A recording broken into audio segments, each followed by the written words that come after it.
This is the show where I talk about all the different things that influence the way I think as a music fan, what I buy, what I listen to, and everything else. It can be a people, it can be a show, it can be all kinds of different things, and I've talked about them all. This is Influencers. I'm TC Kirkham, the Kirkham Report. This week I'm going to bring to you a different kind of influencer, keeping with the theme of the week, Eurovision. I've been aware of Eurovision for many, many years. I first heard of it back in 1974 when Mosa Dottis had their first only American hit, Eras 2, which was the runner-up in the 1973 contest. I didn't realize that earlier songs had been on the chart that had been Eurovision entrants, but I would come to know that later. In the string of string of years from 1974 to 1976, four big Eurovision winners hit, or also winners, almost winners, hit the American charts, and I became aware of it through Casey Kasem's talking about it, or in one case, Wink Martindale's talking about it, on either American Top 40 or Music Scene USA. Those four songs were Eras 2 by Mosa Dottis, Waterloo by ABBA, Tietjen's Ding-a-Dong, and Save Your Kisses for Me by Brotherhood of Man. Three of those were winners. Eras 2 was the runner-up. And they all became major hits in America. And it was the last time they were any major run of Eurovision hits in America. A few other ones have made it through to the charts here in America. But I tell you, I really wasn't that aware of Eurovision until 2016. Eurovision was carried for the very first time on American television on the Logo cable network, and I was determined to be there. 3 minutes later, after the first song, I was hopelessly hooked, and I've become more and more obsessed with Eurovision ever since, to the point of where I do tons of Eurovision stuff on my website and on my video channel every spring. Eurovision is going on this week. The semifinals are today, as I'm recording this, and for Thursday, and then the finals on Saturday. I got tons of special Eurovision programming on. Eurovision is the kind of show that is truly unique to anywhere in the world. It is kitschy, it is fun, it is exciting, great musical performances. Now, of course, it started to help. It was designed. Let me get this hair out of the way. It was designed to help bring the countries of Europe back together after World War II. It started in 1956. And it's evolved since then in the 66 years it's been around. It has changed over the years. The fans now rule. It was just juries and judges when it first started. Now the fans rule. And it's no longer really about the best written song. That was the whole point. It was the writing, the song writing, that was the focal point of Eurovision when it started. Now it all comes into play. Videos, staging, song itself, the performer, how it looks, how it sounds. It's all a blast. For a pop fan like me, Eurovision is pure heaven. I have all the albums since 2016. I have a few from before that too. And I've gone back and purchased several books on the history of Eurovision, working on a Eurovision database, which I will hopefully premiere later this year. And A lot of the artists became favorites of mine. ABBA. I mean, I really didn't really think about the fact that they'd won Eurovision in 1974 with their first big international hit, Waterloo. To me, they just made good pop music. Nobody has ever hit the world scene out of Eurovision quite the way ABBA did. I mean, they were successful almost everywhere they went. I know they consider America a failure because they didn't do as well here as they did in Europe and Australia and Japan. But they still had, a number one hit, three other top 10 hits. You can't really sneeze at that. But their music was great. Through Eurovision, I've discovered so many artists that I've become a huge fan of since I started watching in 2016. This is year 7. I've been doing it for 7 years now. And a lot of the really good stuff came out of the canceled 2020 contest. Of course, it was canceled due to the COVID pandemic.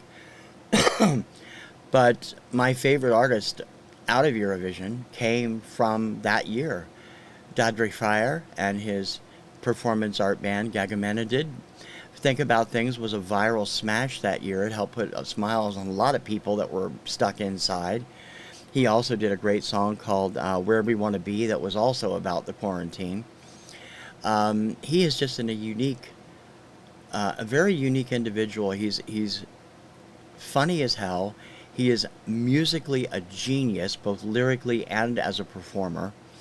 In fact, just this morning, he announced the full release of the full album that he's been working on. It's coming out on digital in August and on vinyl and CD in October, which I already ordered. He always does it with these cute, ridiculously funny videos.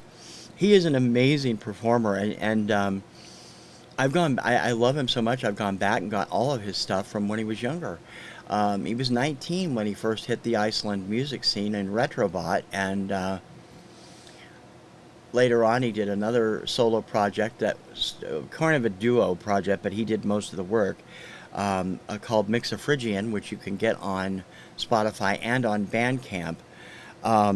Genius level stuff. I mean, he does all of his own videos for the most part. The animation stuff he's done all by himself, especially the quarantine stuff. He would have probably won in 2020. He had a couple of other major competitors in Uno's, Little Big's Uno from Russia, and On Fire by The Roop from Lithuania. Those, and maybe Responde Moi from Jean's Tears in Switzerland. Those were the 4 leaders in 2020, and unfortunately we didn't get an official winner, but Dottie won 7 of the 9 unofficial polls, so I consider him the winner of the 2020 contest. He represented in 2021 and finished 4th with 10 Years, the follow-up song to Think About Things. And he has had an influence on me like no other artist to come along this decade, except maybe Lucas Graham, who came along actually last decade, but it's been about 10 years. I love his stuff. He writes incredibly great stuff. Like I said, I've become a major fan. I missed him. He played Boston last summer. We missed him. He went to the Paradise, which is just a kind of a real sucky place to go sometimes. I just don't like that place. And we don't do crowd stuff yet. And it's I missed that, but I did get to see his live show. He posted the full live show from somewhere in England that was just awesome. And now he's announced a new tour, and it's going to be fun. He is a big influence on what I listen to now. I just love his stuff. The same can be said for a lot of the artists I've discovered through Eurovision. I discovered Australian Dami M through Eurovision. I played one of her songs on Obscuria last week, got a lot of nice comments on it. Christian Kostov, who represented Bulgaria in 2018. Really fantastic. He was, I think, 16 at the time. He's in his early 20s now and still doing great. Mikhail Sispak from Poland. My very first year, 2016, his song Color of Your Life is my favorite Eurovision song of all time. Even slightly ahead of Think About Things. Love him, love his voice. I haven't purchased any hard copies because He usually records more in Polish than in English, but he does do English too, and it's really great what he does. Um, it's just amazing the kind of influence, the kind of effect that Eurovision has had on me since I became an enormous fan. I've gone back and looked at the history, and there's been a lot of great songs that America missed out on. I'm going to talk on a special off the charts this week about Eurovision and the American charts. That'll be up on Wednesday. But it's really a pity that, except for a period in the late 50s, early 60s, and one small period in the 60s, and one small period in the 70s, Eurovision really hasn't had an effect on the American charts. I mean, when you consider that since Brotherhood of Man, Save Your Kisses for Me in 1976, only 3 Eurovision entrants, and consider there's at least 20 entrants a year, have hit the Hot 100. Gina G's Ooh Ah Just a Little Bit, which finished 8th for Britain in 2018.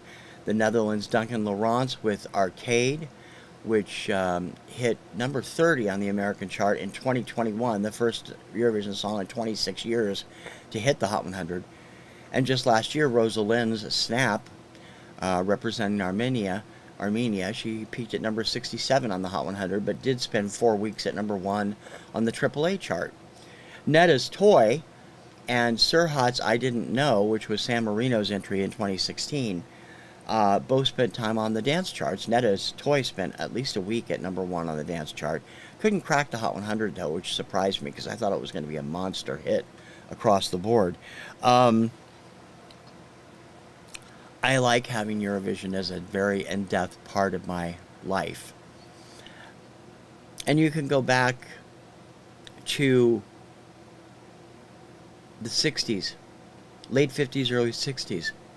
You know, a lot of those songs were at least getting covered by Americans, even if they didn't hit the charts. 3 different covers of Volare have hit the chart over the years. It was, I think, the 4th place winner the first year, 4th place the first year. Love is Blue, Paul Marriott was also a 4th place winner or 3rd place winner.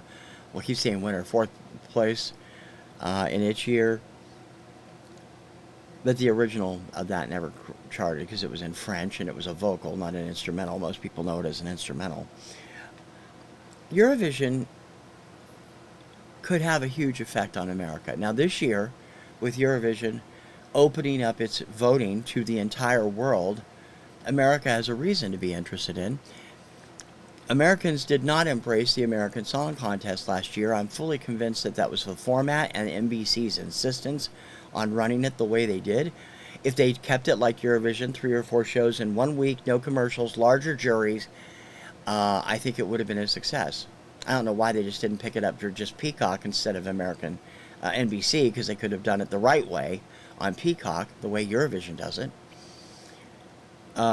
It's a shame that didn't go anywhere, and the winner, Alexia from Oklahoma, who is best known as a K-pop star in Korea,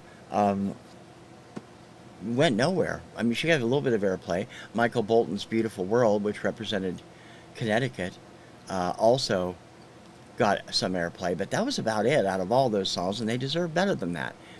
It's just the American taste has changed over the years, and Americans have never gone in for the talent show era. I mean, when you consider how many talent shows America has had over the years, going all the way back to Arthur Godfrey's original Talent Scouts and going through the 70s and 80s with shows like Star Search and Big Break, and into the modern era with American Idol and America's Got Talent and Rising Star and all these other ones, a shockingly low percentage of the people on those shows actually have done well on the charts, and most of them that have done well in their careers were not the winners.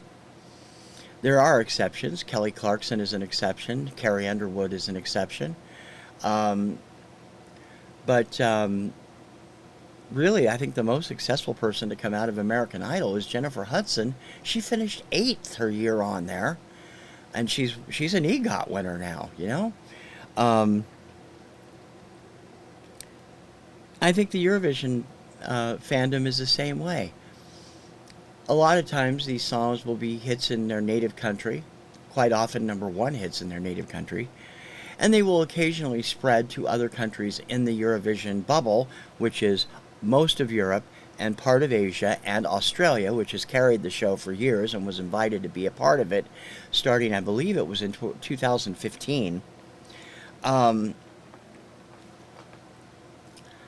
they don't really go nationally crazy. And America, we don't care. We haven't carried the show on a regular basis until 2016. From 2016 to 2018, it was on Logo. In 2019, it was on Netflix, prepping for the movie, which came out with Will Ferrell, which helped raise its profile, even though it's a terrible film. But I know Eurovision people love it, and quite a few Eurovision-related people were included in it. In 2020, of course, there was no show, so it was on YouTube, and then since 2021, it's been carried on Peacock. And it's a lot of fun to watch. And if you are my age, you remember the variety shows of old from the 60s and 70s. They don't have shows like that anymore, and today's generation has never grown up with them outside of Europe, so they're not used to them. They're used to seeing, music videos. They're used to seeing reality shows. Variety shows are still popular in Europe, not quite as much as they used to be, but they are still out there.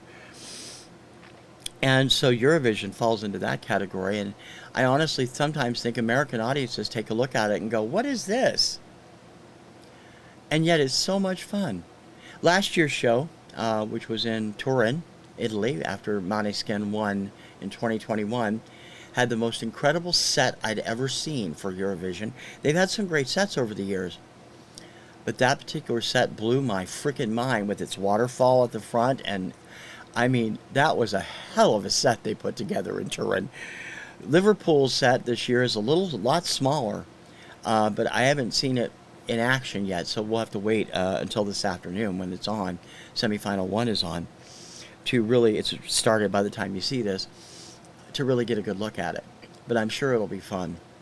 Of course, Liverpool is stepping in for Ukraine this year. Ukraine won last year and could not host because of the ongoing conflict with Russia. They will have Ukrainian representatives on the host team, and lots of references to the Ukraine. The heart logo, which dots the I in Eurovision, the first I in Eurovision, is filled not with the British flag, but with the Ukrainian flag this year. Britain came close. Sam Ryder's Spaceman last year was the biggest Eurovision hit that UK has had in 20 years. And I'm actually surprised Spaceman hasn't become a major hit in America. That's the kind of song that really clicks with AAA here. And Rosalind's Snap obviously did, but I'm surprised Spaceman didn't cross over, because it's a great song. The video is hilarious, and somebody said it's the musical version of Danny Deck Chair. If you've never seen the movie, I've never seen the video, you should take a look at it. And they were coming back from the first ever null points in 20, 30 years. They got no points from the jury, no points from the televote in 2021. Which is a shame, because the song was pretty good. I liked it. Eurovision, I'm obsessed with Eurovision at this time of year. I start watching. I actually, thanks to Eurovision, became a fan of the Junior Eurovision contest, which is held in December every year. Junior Eurovision is for kids age 8 to 16. You have to be younger than 16, but you have to be older than 8. Originally, until a few years ago, the kids had to help write the songs. That's no longer the case. But I've been watching it for 4 years now and enjoying the hell of it. One person I did become a huge fan of out of Junior Eurovision is Alex Balabanov from the Ukraine. I loved his song in 2021, Victory Ve, and it unfortunately did not do well. But this kid is going to be a major star one day. He is currently living in London in exile from his home in Kyiv. Alex, if you see this, keep working at it. You're going to be there one day, and I hope you get to go home soon. There's also Eurovision Choir, Eurovision Dance contests out there that I haven't checked out. There are spin-offs coming. The American Song Contest was first. Eurovision Canada and Eurovision South America are coming in the next year and a half. Asia Vision has been talked about for years, but has never gotten off the ground. At least Eurovision Canada will be launching sometime in 2023, and the Eurovision for the South America, they haven't named it yet, is going to be 2024. But pretty soon, everybody will have their own version, and maybe at that point we can do a World Vision where each country, the winner of each show can come together for a grand winner. That would be really cool. I know. I've rattled on and on for 20 minutes about Eurovision. I'm going to shut up now because I continue to talk about it all week long. I will be because I'm obsessed with it. I got 6 or 7 shows to do all with Eurovision this week and plus my regular shows. And I wanted to keep this show because it is influencers, because Eurovision is a big part of my life now. It wasn't a part of my life at all before 2016. And now, January to May, it's Eurovision. I'm working on finding out who's coming, when the songs are coming out. I've been trying to catch the national finals every year, and I can't seem to do it. Because there's, usually 40 or so national finals, and some of them are on the same day at the same time, and you can't really check them all out. But it's an amazing thing. If you like the old-time variety shows, if you like fun, kitsch, Eurovision is right up your alley. And I'm hoping some of you will join me this week in checking out my programming. I'm doing live streams after each show. I'm doing a preview show on Tuesday, Thursday, and Saturday. I'm doing live watch-alongs during the shows on Tuesday, Thursday, and Saturday. I hope you'll join me, and I hope that it'll be a lot of fun, and I hope I can suck you into Eurovision too. Because, let's face it, somebody's got to save Europeans from terrible music taste, right? I'm kidding, don't get all pissed. Although it isn't unusual for American fans not to like some of the stuff the Europeans do and vice versa. That's happened a big way this year with several songs. Happens every year. And we can't get past it. And we can watch it together even though the Europeans, oh, you Americans, shouldn't be involved in Eurovision. You don't know what you're talking about. Well, hey, it's supposed to be about goodwill, right? I know, Iceland 2019. Don't go there. I hope you'll check out my stuff, and I hope you'll check out Eurovision. You'll be able to watch the replays all for a year, every year on Peacock. And this year, I think they're running it both with and without commentary, with Johnny Weir, who's a huge fan of the contest, and it didn't do a bad job last year. Of course, if they don't have that, then I thought I saw where they're doing both, but we'll see. In any case, I hope you'll check out my coverage. And I hope you don't think less of me because I'm a Eurovision fanatic. Because you guys know, I'm a pop guy.